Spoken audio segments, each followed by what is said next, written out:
Hello students, this is Mahesh Nagar.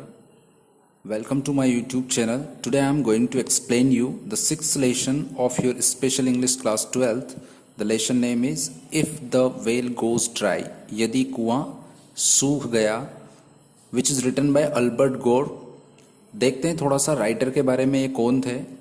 Albert Gore was born in 1948 and who was the 45th vice president of United state of America. इन्होंने as a president जो work किया है वो पर्यावरण के क्षेत्र में किया है, यानी कि इन्वायरमेंट के क्षेत्र में किया है, और इसीलिए इनको 2007 में नोबेल पीस प्राइज से सम्मानित भी किया गया था. ये इनको सिंगल को मतलब अकेले को ये अवार्ड नहीं मिला था. ये अवार्ड जो है वो इन्होंने शेयर किया था.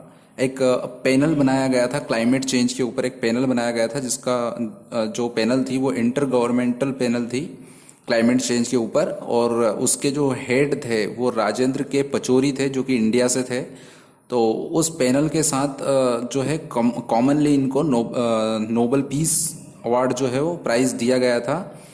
ये अवार्ड इनको 12 अक्टूबर 2007 को मिला था. आते हैं इस चैप्टर के बारे में, इस लेसन के बारे में बात करते हैं. इस लेसन में जो राइटर है अल्बर्ट गोर, इन्होंने 5 थ्रेड्स को सजेस्ट किया है ग्लोबल वाटर सिस्टम के लिए. जो 5 थ्रेड्स है वो कौन कौन से इन्होंने बताए हैं. पहला है redistribution of fresh water supply. दूसरा है rise of sea level because of global warming.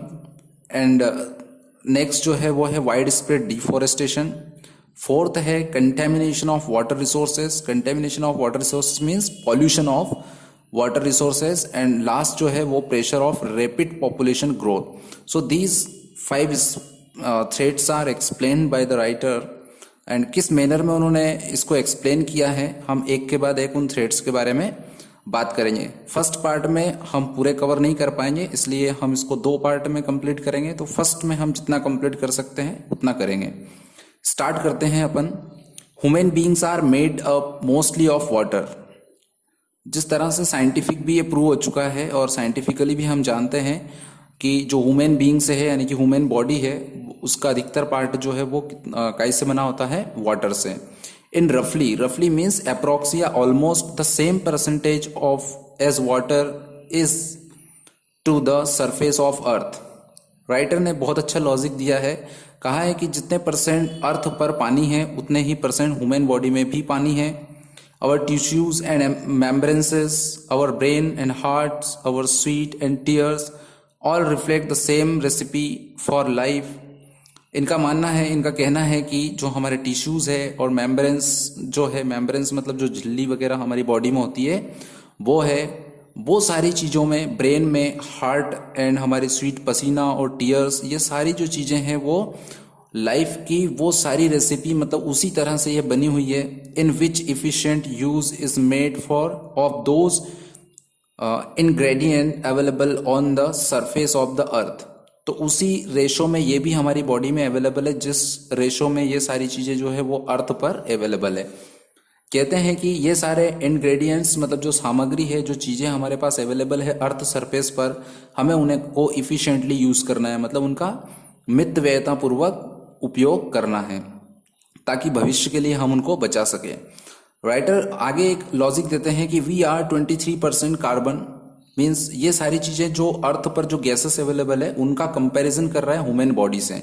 तो हमारी बॉडी में भी 23% कार्बन होता है, 2.6% nitrogen, 1.4% calcium, 1.1% phosphorus and with tiny amount of रफली 3 dozen other elements. Tiny amount मतलब, टीनी मतलब होता है बहुत कम मात्रा में. अदर जो अमाउंट मतलब अदर जो डोजन्स ऑफ अदर एलिमेंट्स जो है मतलब दर्जनों दूसरे एलिमेंट्स हमारी बॉडी में उपलब्ध है, यानी कि हमारी बॉडी के अंदर होते हैं. बट एबो ऑल, परंतु इन सब चीज़ों के ऊपर जाके अगर हम सोचें तो वी आर ऑक्सीजन, हमारे लिए भी जो है 61% ऑक्सीजन होता है. And hydrogen 10% which is also the same in the same quantity available in the atmosphere. Means ये चीज़ें भी जो है वो एटमॉस्फियर में सेम परसेंटेज में अवेलेबल है जितनी हमारी बॉडी में है. Fused together in the unique molecular combination known as water. है ना। हाइड्रोजन और जो ऑक्सीजन है वो मिलकर, आपको पता है कि H मीन्स हाइड्रोजन और O मतलब ऑक्सीजन, तो H2O मिलकर जो है वो पानी बनता है। तो उसी तरह से हमारी बॉडी में इस परसेंटेज में अवेलेबल है और इसीलिए हमारी बॉडी जो है वो पानी की बनी हुई माना जाता है, मतलब ये प्रूव हो चुका है।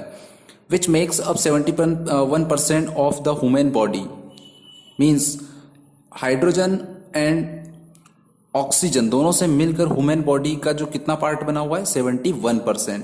एंड अगर आपने जियोग्राफी पढ़ी है तो उसमें भी जो हमारे एटमॉस्फेयर में, यानी कि हमारी अर्थ पर सरफेस पर जो वाटर अवेलेबल है वो भी टोटल एरिया का 71% अवेलेबल है। तो हम यहाँ पर राइटर भी यही लॉजिक देते हैं और हम भी इस चीज़ को समझ सकते हैं कि जितना अर्थ पर वाटर है उतना ही ह्यूमन बॉडी में भी वाटर है। मीन्स अर्थ पर जितने एरिया को वाटर कवर करता है हमारी बॉडी भी उतने ही परसेंट वाटर से बनी हुई है। मीन्स कहने का मतलब एक बहुत ही क्लोज कनेक्शन हमारी बॉडी का और अर्थ का है। नेक्स्ट पैराग्राफ में देखते हैं क्या कहते हैं। So when environmentalist assert that we are after all part of the earth, और इसीलिए हमारे जो एनवायरमेंटलिस्ट यानी पर्यावरणविद है, जो पर्यावरण का ज्ञान रखते हैं, एनवायरमेंट का ज्ञान रखते हैं, वो भी क्या किस बात पर जोर देते हैं कि हमारा जो शरीर है वो भी किसका पार्ट है, किसका हिस्सा है, अर्थ का ही हिस्सा है। इट इज नो मेरे रेटोरिकल फ्लोरिस, मीन्स ये केवल रेटोरिकल बात नहीं है। रेटोरिकल मतलब क्या होता है, एक तरह से जोर जोर से या फिगरेटिव जो बात करते हैं, तो ये केवल फिगरेटिव बात नहीं है बल्कि ये हकीकत है। आवर ब्लड इवन कंटेन रफली the same percentage of salt as the ocean. और क्या कह रहे हैं कि यही नहीं, इसके अलावा हमारे ब्लड में भी उतना ही साल्ट होता है जितना कि पानी में साल्ट होता है। मतलब जितने परसेंट जो ओशनिक वाटर में साल्ट होता है हमारे ब्लड में भी उतने ही परसेंट जो है साल्ट होता है। Where the first life form evolve, समुद्र से ही माना जाता है कि वहां से ही जीवन की शुरुआत हुई थी। They eventually brought onto the land a self-contained store of the sea water to which we are still connected chemically and biologically। तो वो जो जीव सबसे पहला पानी में पैदा हुआ था, ओशन में पैदा हुआ था, तो वहीं से जो है लाइफ स्टार्ट मानी जाती है। तो जिस तरह से जो पहला जीव पैदा हुआ था उसके ब्लड का जो मतलब कॉम्बिनेशन था, उसके ब्लड में जिन जिन एलिमेंट्स का कॉम्बिनेशन था, वैसे ही हमारे ब्लड में आज तक भी वो कॉम्बिनेशन है और उसी तरह से लाइफ जो है वो आगे चलती जा रही है और चलती जा रही है।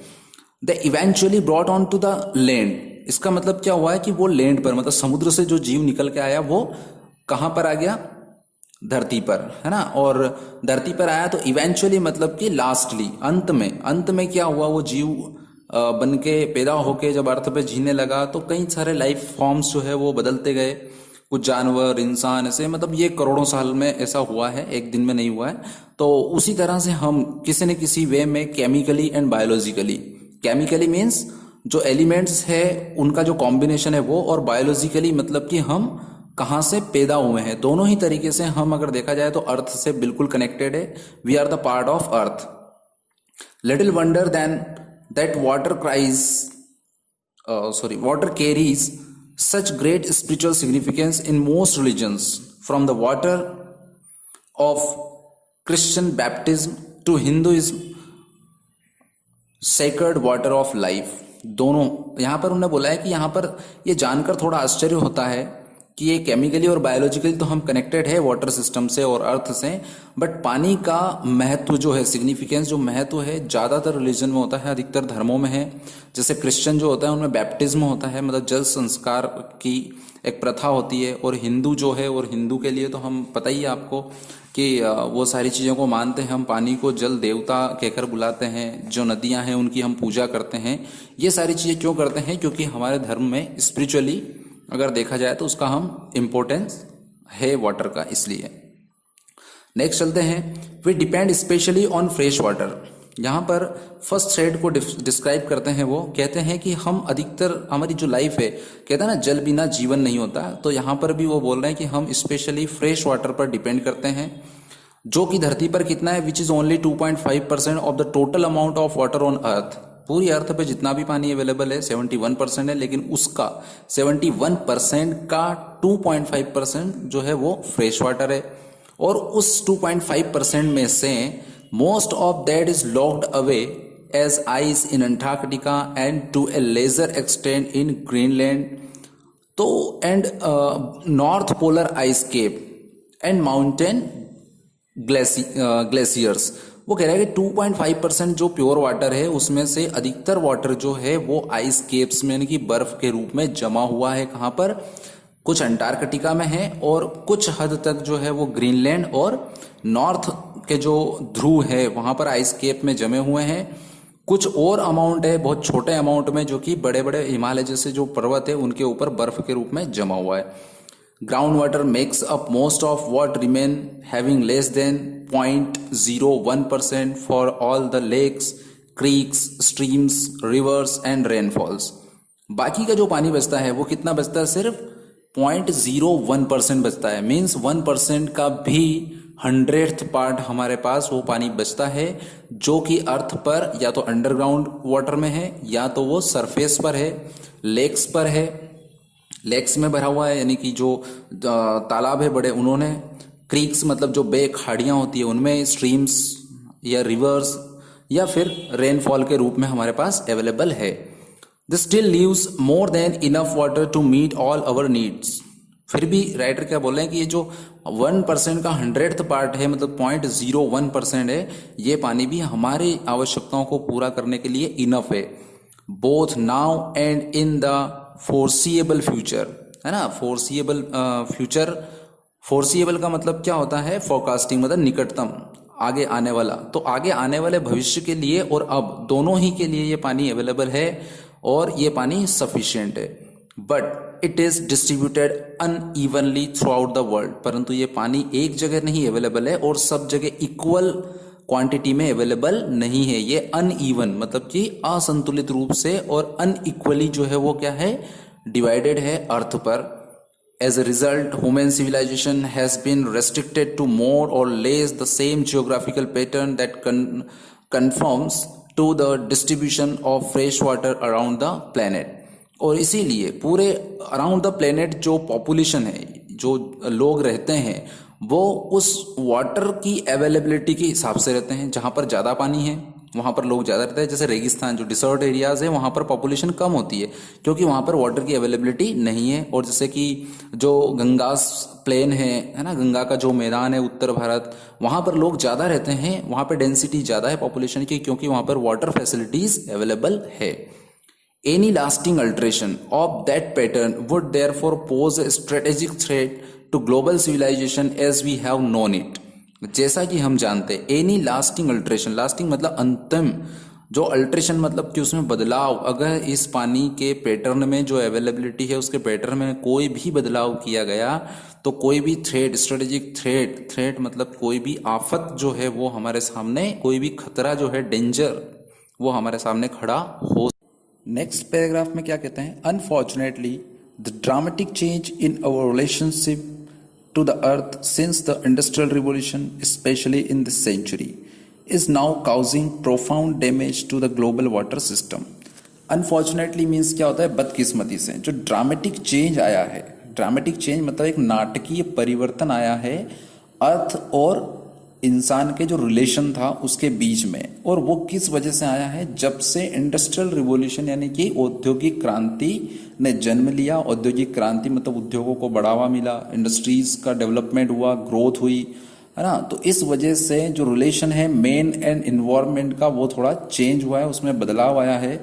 स्पेशली खास करके ये कब आया है? इन दिस सेंचुरी मतलब 21st सेंचुरी में ये सबसे ज्यादा चेंजेस आए हैं। is now causing profound damage to the global water system. causing मतलब कारण और profound मतलब होता है डीपली या बहुत ज्यादा। तो इसकी वजह से बहुत गहरा जो डैमेज है, नुकसान जो है वो ग्लोबल वाटर सिस्टम को हुआ है। The health of our planet depends on our maintaining a complex balance of interrelated system. अब जो मेन और इन्वायरमेंट का आपस में इंटर डिपेंडेंट जो सिस्टम है, इसका जो कॉम्प्लेक्स बैलेंस है हमें उसको बनाए रखना है। अगर हम चाहते हैं कि हमारा प्लेनेट जो अर्थ है उसकी हेल्थ बनी रहे। मीन्स उसकी हेल्थ बनी रहे मीन्स ये प्रदूषित ना हो, इसको कोई नुकसान ना पहुंचे। अगर हम ऐसा चाहते हैं तो ये पूरे किस चीज़ पे डिपेंड करता है कि हम जो मेन और इन्वायरमेंट का जो कॉम्प्लेक्स रिलेशन है उस रिलेशन सिस्टम को किस तरह से आगे बढ़ाते हैं। So it's not surprising that our alteration of the global atmosphere is changing the way water is transferred from the ocean to the land and back again। क्या कह रहा है कि कोई भी अल्ट्रेशन, यहाँ पर ये सरप्राइज होने की बिल्कुल जरूरत नहीं होगी। यदि हमने ग्लोबल एटमॉस्फेयर में कोई अल्ट्रेशन, कोई बदलाव कर दिया है जाने अनजाने में, तो उससे जो पानी अर्थ से ओशन में और ओशन से वापस रेन के थ्रू अर्थ पर आता है और अर्थ से बहकर वापस ओशन में जाता है, तो इस वाटर सिस्टम का जो साइकिल है, इस साइकिल में एक ड्रामेटिक चेंज आना कोई बड़ी सरप्राइज नहीं होगा अगर हमने कॉम्प्लेक्स बैलेंस को बनाए नहीं रखा। Warmer temperatures speed up both evaporation and precipitation accelerating the entire cycle. Warmer temperature मतलब जो गर्म तापमान अगर होगा तो उसकी वजह से क्या होगा, स्पीड अप मतलब तेज हो जाएगी क्या, इवेपोरेशन की प्रोसेस। इवेपोरेशन मतलब पानी का गर्म होकर वाष्प में बदलना, वो तेज हो जाएगा। एंड प्रेसिपिटेशन मतलब क्या होता है, रैपिडली मतलब कंटिन्यूअसली ये मतलब कि इवेपोरेशन की प्रोसेस कंटिन्यू हो जाएगी। और एक्सेलरेटिंग मतलब कि ये और तीव्र हो जाएगी द एंटायर साइकिल, ये पूरा साइकिल जो है वो पूरा तेज हो जाएगा। इसका मतलब समझे कि पूरा साइकिल ही स्पीड अप पकड़ लेगा। इसका मतलब ये हुआ कि जो बरसात होती थी वो भी जल्दी जल्दी होकर गुजर जाएगी। मतलब हर मौसम जो है वो तेजी से बदलता जाएगा। मीन्स हो सकता है कि अभी हमारे यहाँ पे 4 मौसम होते हैं और हो सकता है कि एक साल में 2 बार बरसात का मौसम आ जाए, मीन्स 8 मौसम होने लग जाए। ये अगर स्पीड अप हुआ तो ऐसा प्रॉब्लम जो है वो आ सकती है। इन एडिशन, इसके अतिरिक्त वो क्या कहता है, the increased warmth also increases the amount of water vapour in the atmosphere. आपने पढ़ा होगा 9th या 10th के सोशल में, तो वहां पर बोलते हैं कि एक एटमॉस्फेरिक वाटर रहता है। एटमॉस्फेरिक वाटर मतलब जो एटमॉस्फेयर में रहता है वाष्प के रूप में, वेपर्स के रूप में। तो वो वाटर वेपर्स जो अगर एटमॉस्फेयर में बढ़ जाता है, जिससे क्या होता है, एक कवर जो है एटमॉस्फेयर के ऊपर लग जाता है। और उससे क्या होगा, which magnifies the greenhouse effect and speeds the process still further. तो इस प्रोसेस को और स्पीड देने के लिए ग्रीन हाउस इफेक्ट जो है वो और ज़्यादा बढ़ावा देगा।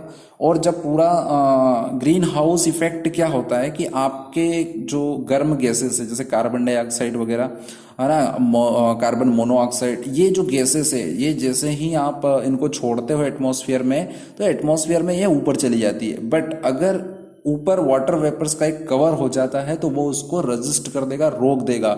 और उस वेपर की वजह से, वाटर वेपर्स की वजह से जो हीट है वो वापस कहाँ पर आ जाएगी, अर्थ पर आ जाएगी। जिससे क्या होगा, टेम्परेचर और ज़्यादा बढ़ेगा और ये वेपोरेशन की, इवेपोरेशन की जो प्रोसेस है वो और ज़्यादा स्पीड पकड़ लेगी। वो ज़्यादा स्पीड पकड़ेगी तो पूरा जो वाटर, ग्लोबल वाटर सिस्टम है, जो वाटर साइकिल जिसको अपन बोलते हैं, वाटर साइकिल आपने पढ़ा होगा छोटी क्लासेस में, जब आप इन्वायरमेंट को पढ़ रहे होंगे। तो पानी वाष्प बनता है, फिर बादल बन के बरसता है और फिर गिरकर वापस समुद्र में पहुंचता है। तो ये साइकिल जो है वो स्पीड पकड़ लेगा।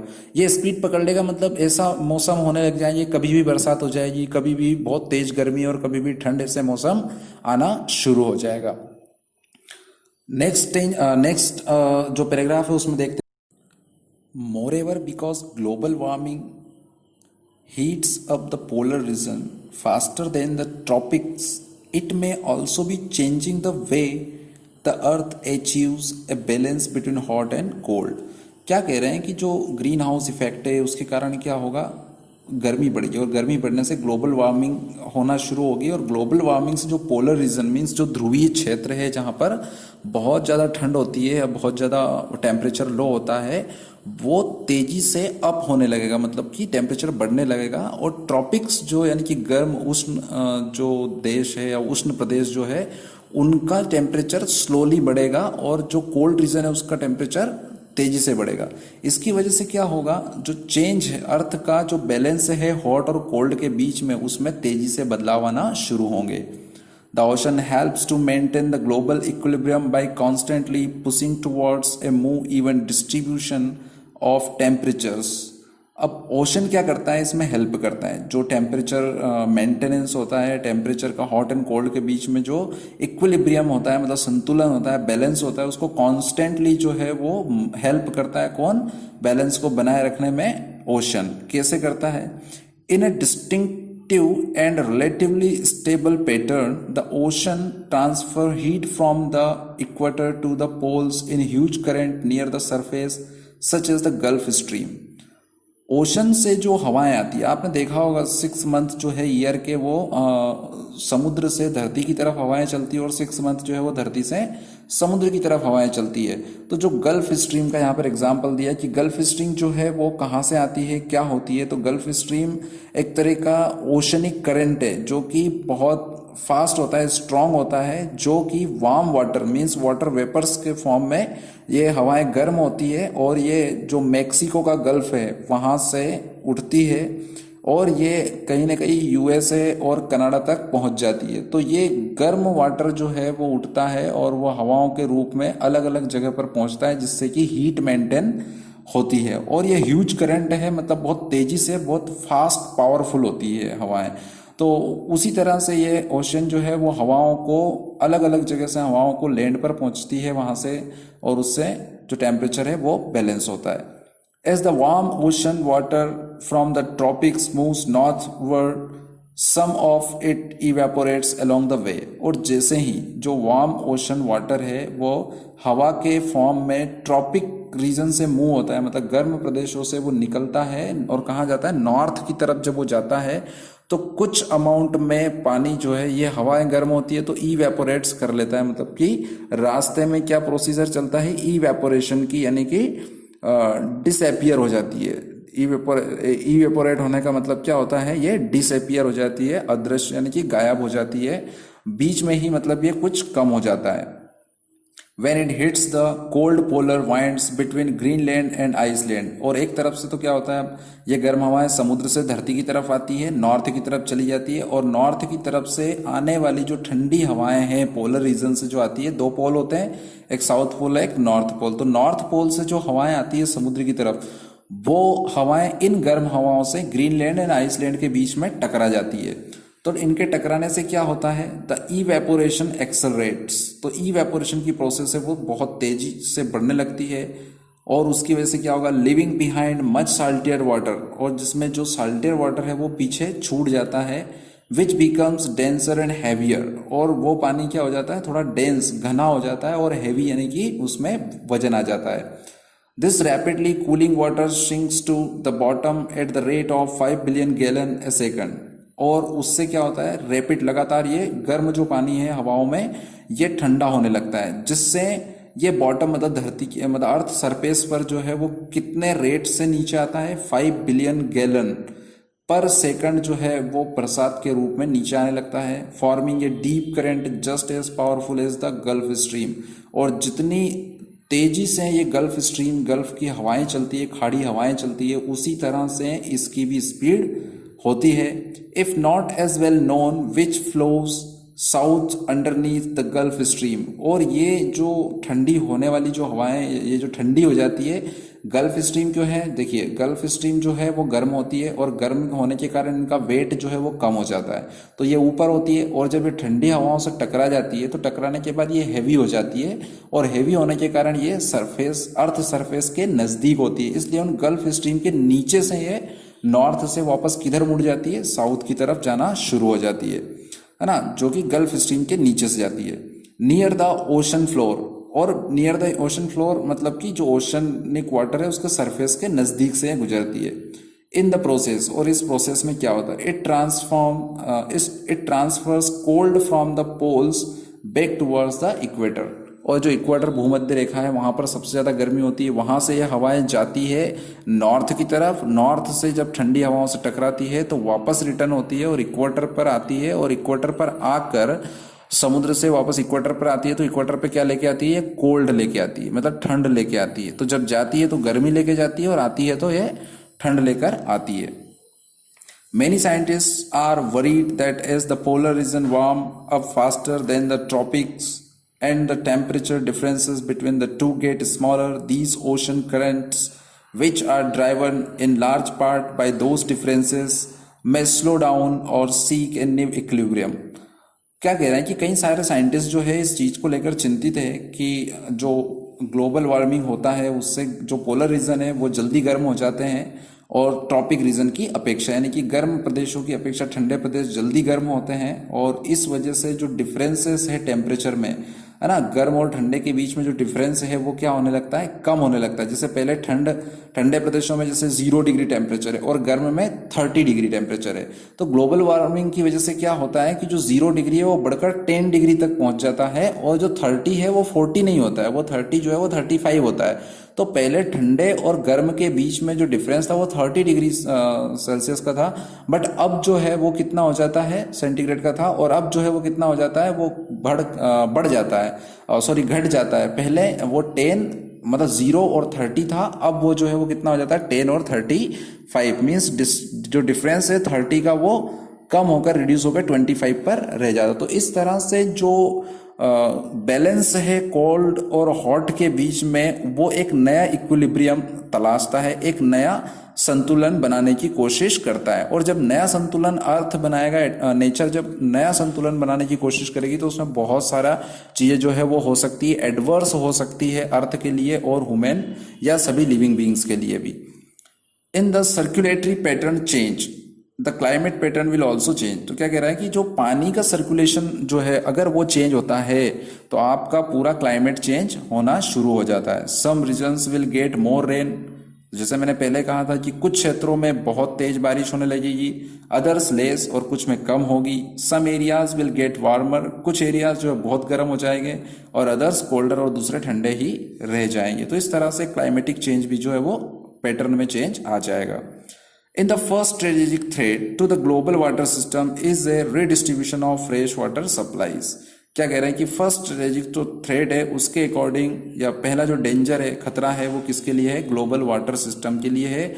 उसका जो फ्रेश वाटर का रिडिस्ट्रीब्यूशन है, जो सप्लाई है उसकी, वो है। एंड द सेकंड जो कि हमने अभी पढ़ा किस तरह से वो है, और दूसरा जो है the second and perhaps the most widely recognised, जो दूसरा है और जिसके बारे में शायद सब लोग जानते हैं कि वो क्या है, वो है is the rise of sea level and the loss of low lying coastal areas around the world. कि दुनिया में लो लाइंग मतलब जो निचले इलाके हैं और कोस्टल एरियाज है, मतलब समुद्र किनारे के जो आसपास के एरिया है जो कि नीचे होते हैं अपेक्षाकृत, तो उनका पानी में डूब जाना। समुद्र का जो पानी है, ओशन का जो पानी है, उसके लेवल में लेवल जैसे बढ़ेगा तो वो एरियाज जो है लो लाइंग एरियाज, जो नीचे के एरियाज है कोस्टल एरियाज, वो पानी में डूब जाएंगे, यानी कि जलमग्न हो जाएंगे। तो ये दूसरा बड़ा थ्रेट यानी दूसरा बड़ा खतरा है। Since 1/3 of human kind lives with in 60 kilometre of the coastal line. तो एक अनुमान के अकॉर्डिंग दुनिया के जो टोटल पॉपुलेशन का 1/3 यानी कि हम बोल सकते हैं कि 33% जो पॉपुलेशन है वो कहाँ रहती है, कोस्टल एरिया से 60 किलोमीटर के रेडियस में वो रहती है, यानी कि उसके अंदर अंदर रहती है। The number of refugees likely to be created will be unprecedented. तो क्या होगा, उससे क्या होगा, अनप्रेसिडेंटेड मतलब कि रिमार्केबली अभूतपूर्व बदलाव होगा, और जो लो लाइंग कोस्टल एरियाज है उनमें पानी भरने की वजह से वो लोग जो है वो शरणार्थी बनकर दूसरे एरियाज में मूव कर जाएंगे। यानी कि जहां पर लोग पहले बसते थे वहां पर पानी भर जाने के कारण वो नहीं रह सकते, सरवाइव नहीं कर सकते, क्योंकि समुद्र का पानी खारा होता है, पीने का पानी नहीं मिलेगा, फसलों के लिए पानी नहीं मिलेगा, तो वो वहां से मूव करके किधर आ जाएंगे, दूसरी जो लैंड है वहां पर वो आना शुरू हो जाएंगे। तो इससे रिफ्यूजीज की जो क्वांटिटी है, नंबर ऑफ रिफ्यूजीज जो है वो बढ़ने लगेंगे। आगे कहते हैं कि global warming raises the sea level in several ways. Global warming जो है वो कई अलग अलग तरीके से जो सी लेवल है यानी कि जल स्तर जो है समुद्र का वो बढ़ाते हैं। Higher average temperature result in the melting of glaciers जो हिमगंगाएं होती है, जो बर्फ की जमी हुई कैप्स है, वो आइस कैप्स क्या होंगे, डिस्चार्ज होना शुरू हो जाएंगी, वो पिघलना चालू हो जाएंगी। In ice being discharge into the ocean from the ice cape of Antarctica and Greenland, तो ग्रीनलैंड और अंटार्कटिका में बहुत ह्यूज अमाउंट में बर्फ जमा हुआ आइस कैप से। जब टेम्परेचर बढ़ेगा तो वो पिघलना शुरू होगी और पिघल के नदियों के थ्रू कहाँ डिस्चार्ज हो जाएगी, मतलब कहाँ जाके मिल जाएगी, वो समुद्र में आकर मिल जाएगी और समुद्र का जिससे पानी ऊपर आने लगेगा, जलस्तर बढ़ना लगेगा। और दूसरा क्या हो सकता है, and in the thermal expansion of the volume of the sea as its water warms. अगर आप साइंस के स्टूडेंट्स हैं तो आपको पता होगा कि जो पानी थोड़ा गर्म हो जाता है तो उसका वॉल्यूम बढ़ जाता है, मीन्स वो ज़्यादा एरिया घेरने लगता है और ज़्यादा एरिया घेरने की जगह उसको ज़्यादा जगह चाहिए, तो समुद्र के बाहर वो अपनी जगह ढूंढेगा, यानी कि जल स्तर बढ़ने लगेगा। In some coastal cities like Miami, Miami जो है वो एक शहर है जो कि इकोनॉमिक एंड फाइनेंशियल सेंटर है, कहाँ का, अमेरिका के फ्लोरिडा का, ठीक है। तो वो कोस्टल एरिया में बसा हुआ शहर है। The fresh water aquifer on which it relies for its drinking water actually floats on salt water। तो वहाँ की अभी सिचुएशन क्या है, कुछ कोस्टल सिटीज है जिसमें उनका एग्जाम्पल दिया है मियामी जैसा शहर। ये मियामी जैसा शहर है, वहाँ पर जो पानी है ना, जो सरफेस वाटर था उसमें क्या हो गया, उसके ऊपर जो समुद्र का साल्टी वाटर है वो क्या हो गया, फ्लोट हो गया, उसके ऊपर आ गया। अब उसके ऊपर आने से क्या हुआ, जैसे कुआं भरा है, कुआं में पानी है पीने का और फ्रेश वाटर है, यू कैन ड्रिंक इट, और उसके ऊपर अगर समुद्र का पानी आकर मिक्स हो जाता है तो वो पूरा क्या हो जाएगा, खारा हो जाएगा। तो इस वजह से एक्विफर्स, एक्विफर्स का मतलब क्या होता है, ट्रांसमिशन होना, है ना, जब जल है वो उसका ट्रांसमिशन हो जाता है, बदलाव। तो उस सरफेस वाटर पर पूरा शहर रेलीज मतलब कि उस पर डिपेंड करता है। अगर उसके ऊपर पानी फिर गया है, उसके ऊपर पानी समुद्र पानी आ गया तो वहां पर पीने के पानी की प्रॉब्लम क्रिएट होना शुरू हो गई है। So that rising sea would push the water table up, और इससे क्या होगी, वाटर टेबल अप मतलब कि जो सी लेवल है वो बढ़ने लगेगा, जिससे कि हर जगह पानी भरने लगेगा। इन सम केसेस, और कुछ केसेस में क्या बोल रहे हैं, टू द सरफेस मीन्स धरती का जो अर्थ का जो सरफेस है वहां पर भी पानी भरना शुरू हो जाएगा। As noted in a recent World Watch Institute study of rising sea levels, जैसा कि उन्होंने बताया है कि स्टडी हुई है, वर्ल्ड वॉच इंस्टीट्यूट है, उसने अपनी स्टडी की है सी लेवल के, जो राइजिंग सी लेवल है उसके ऊपर स्टडी की है, और कहा है कि बैंकॉक, न्यू ऑर्लियंस, टैपी, वेनिस, इस तरह की जो सिटीज है are among the other major cities facing similar problems. तो वैसे ही मियामी में जिस तरह से ड्रिंकिंग वाटर की प्रॉब्लम आ रही है, वैसे ही इन शहरों में भी प्रॉब्लम आना शुरू हो चुकी है। इसके अलावा कुछ और सिटीज है, other large cities like Shanghai, Calcutta, Dhaka, Hanoi and Karachi, which are located on low lying river banks. या तो ये समुद्र के किनारे या तो वो नदियों के किनारे। अब नदियां जैसे पानी में जाके समुद्र में मिलती है तो समुद्र का जल स्तर उठेगा तो नदियों का भी ऊपर उठने लगेगा। तो ये सारे शहर भी जो है उन नदियों के किनारे हैं कहीं ना कहीं, इनमें भी वही खतरा, वही थ्रेट, वही डेंजर की पॉसिबिलिटी है। Will be among the first heavily populated areas to be flooded out. और ये वो एरियाज है जो मोस्ट पॉपुलेटेड एरिया, जहां पर सबसे ज्यादा पॉपुलेशन रहती है, तो यहां पर भी वो समस्या आना शुरू हो सकती है कभी भी। Warming oceans are also likely to cause the average hurricanes to be more powerful. Hurricanes मतलब जो तूफान है, तो एवरेज तूफान आने की जो संभावनाएं रहती है और उनकी जो करंट मीन्स उनका जो पावर रहता है, हरिकेन्स का कितने डेंजर होते हैं, कितने खतरनाक होते हैं, तो वार्मिंग ओशन मतलब गर्म पानी होने की वजह से ये तूफानों के आने की जो क्वांटिटी है वो भी क्या हो जाएगी, नंबर ऑफ हरिकेन्स जो है वो बढ़ जाएंगे। साइंटिस्ट क्या कहते हैं, because the depth and warmth of oceans top layer is the single most important factor in determining the speed of A hurricanes wind. Hurricanes मतलब तूफान की जो हवाएं कितनी तेज चलेगी वो इस बात पर निर्भर करता है कि ओशन का जो टॉप लेयर है वो कितनी गहराई तक गर्म है, उसकी डेप्थ क्या है। ज्यादा डेप्थ होगी तो ज्यादा तेज हवाएं और ज्यादा तेज तूफान आएगा, और अगर वो कम होगी तो कम आएगा। अब जैसे हीट बढ़ेगी, टेम्परेचर बढ़ेगा, तो डेफिनेटली वो ज्यादा डेप्थ तक पानी जो है वो गर्म हो जाएगा।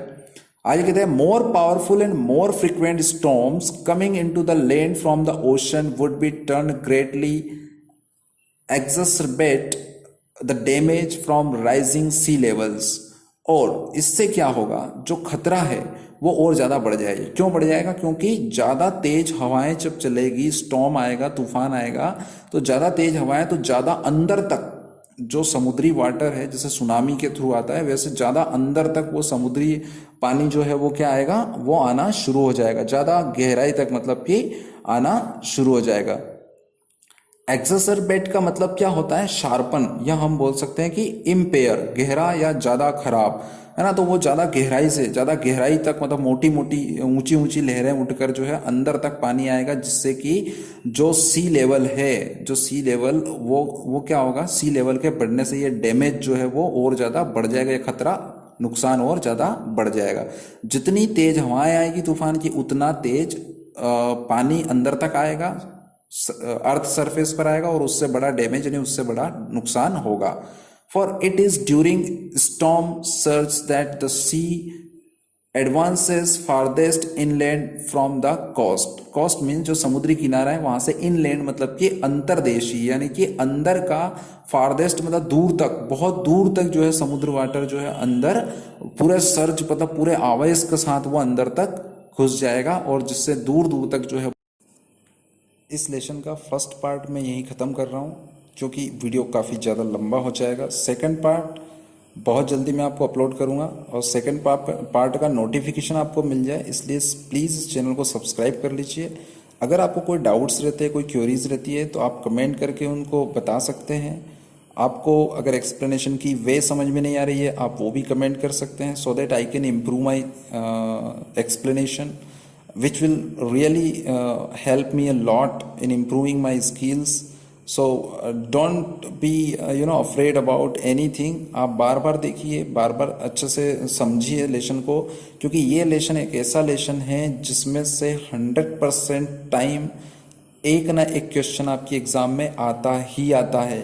ठीक है, तो आप इसको अच्छे से कर लीजिए, क्योंकि ये करंट जो प्रॉब्लम है, करंट जो बर्निंग प्रॉब्लम है, उस बर्निंग प्रॉब्लम से रिलेटेड चैप्टर है। इस चैप्टर को रीड करने से, अंडरस्टैंड करने से आपको बहुत हेल्प मिलेगी आपकी एग्जाम में जो आर्टिकल्स आते हैं उसको लिखने में भी, और कई बार आपको ऐसे भी आ जाता है the burning problem of the world और the current burning problem of India, तो उसके ऊपर आप इसमें से अपने लॉजिक्स या कुछ लॉजिकल जो फैक्ट्स है वो निकाल सकते हैं, और अपनी राइटिंग को और अच्छा कर सकते हैं, इफेक्टिव अपने एसेज एंड जो आर्टिकल्स आते हैं उनको आप राइटिंग सेक्शन को भी स्ट्रॉन्ग कर सकते हैं।